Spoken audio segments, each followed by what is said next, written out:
بسم اللہ الرحمن الرحیم۔ یا رسول اللہ، یا علی، یا غوث کہنا جائز ہے یا ناجائز؟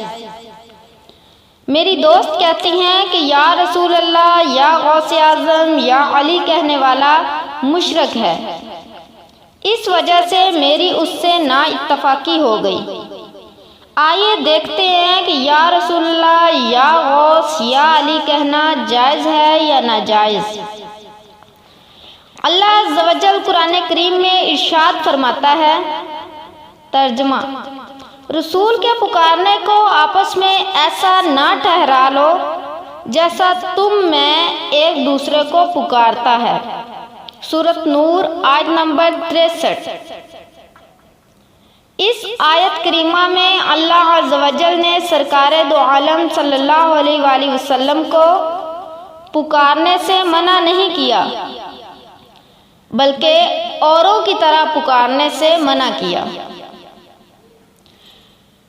مذکورہ آیت کی تشریح میں تفسیر روح البیان اور خازن وغیرہ میں لکھا ہے کہ یا محمد صلی اللہ علیہ وآلہ وسلم کہہ کر نہ پکارو، بلکہ القاب کے ساتھ پکارو، یعنی یا رسول اللہ صلی اللہ علیہ وآلہ وسلم، یا حبیب اللہ صلی اللہ علیہ وآلہ وسلم وغیرہ۔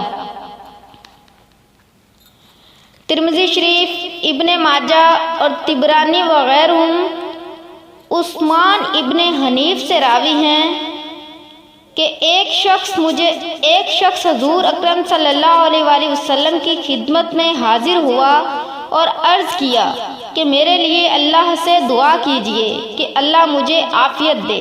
نبی کریم صلی اللہ علیہ وآلہ وسلم نے ارشاد فرمایا، اگر تو چاہے تو دعا کروں اور چاہے تو صبر کر کہ یہ تیرے لیے بہتر ہے۔ انہوں نے عرض کیا، یا رسول اللہ دعا کرے، تو حضور صلی اللہ علیہ وآلہ وسلم نے فرمایا کہ اچھی طرح وضو کر کے 2 رکعت نماز پڑھو، پھر یہ دعا پڑھو۔ ترجمہ: اے اللہ، میں تجھ سے سوال کرتا ہوں اور تیری بارگاہ میں تیرے نبی الرحمہ کو وسیلہ بناتا ہوں۔